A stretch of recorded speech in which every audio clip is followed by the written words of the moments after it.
শুধু সিনেমাতেই নয়, বিজ্ঞাপনেও নিজের গ্ল্যামারাস উপস্থিতি দিয়ে দর্শককে মুগ্ধ করেছেন এই সময়ের সবচেয়ে ব্যস্ততম ও জনপ্রিয় নায়িকা শবনম বুবলী।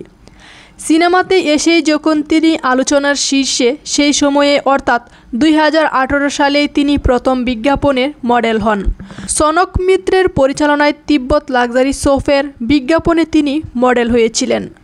2018 সালের 3 মার্চ প্রচারে আসা বিজ্ঞাপন চিত্রটি তার ক্ষুদ্র সুন্দর নান্দনিক উপস্থিতি দর্শককে মুগ্ধ করে।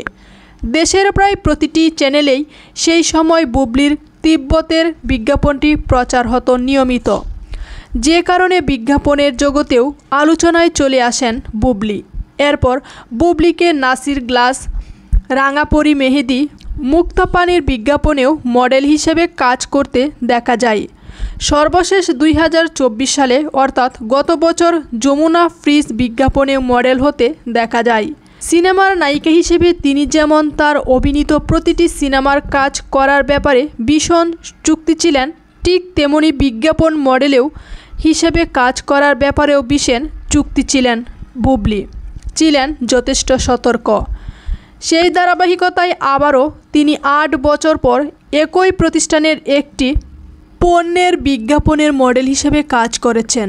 Kohinoor chemical company Bangladesh limited, বাংলাদেশের প্রাচীনতম প্রসাধনী এবং সাবান প্রস্তুতকারক প্রতিষ্ঠান এর ব্র্যান্ড প্রমোটার হিসেবে কাজ করবেন বুবলী। শুধু সিনেমাতেই নয়, বিজ্ঞাপনেও নিজের গ্ল্যামারাস উপস্থিতি দিয়ে দর্শককে মুগ্ধ করেছেন এই সময়ের সবচেয়ে ব্যস্ততম ও জনপ্রিয় নায়িকা শবনম বুবলী। 2018 সালে তিনি প্রথম সনক মিত্রের পরিচালনায় তিব্বত লাক্সারি সোপের বিজ্ঞাপনে মডেল হয়েছিলেন। দীর্ঘ 8 বছর পর একই প্রতিষ্ঠানে একটি পণ্যের বিজ্ঞাপনে মডেল হিসেবে কাজ করেছেন বুবলী। কোহিনুর কেমিক্যাল কোম্পানি বাংলাদেশ লিমিটেডের তিব্বত লাক্সারি সোপের প্রচারণা পৌঁছে দিতে আবারও বুবলীকে নিয়ে নতুন বিজ্ঞাপনটি নির্মাণ করা হয়েছে।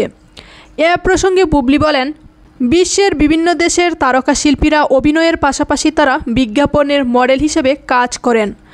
আমার দেশের তারকাদের ক্ষেত্রেও তাই ঠিক। তবে এটা সত্যি যে আমি যে পণ্যের বিজ্ঞাপনের মডেল হিসেবে কাজ করি, কাজ করার আগে পণ্যের গুণগত মান জেনে বুঝেই কাজ করি, কারণ একজন শিল্পী হিসেবে আমার দায়বদ্ধতা আছে। পণ্য সম্পর্কে সব জেনে শুনেই তা আমি দর্শকের সামনে উপস্থাপন করি। আর তিব্বত লাক্সারি সোপ সম্পর্কে দর্শক বা ক্রেতা আগে থেকেই জানেন। তাই আবারও বেশ আগ্রহ নিয়েই আমি এই প্রচারণার বিজ্ঞাপনে মডেল হয়েছি। সত্যি বলতে কি, তিব্বতের বিজ্ঞাপন খুব সুন্দর হয়, কেমন যেন একটা ক্ষুদ্র ক্ষুদ্র বিষয় থাকে।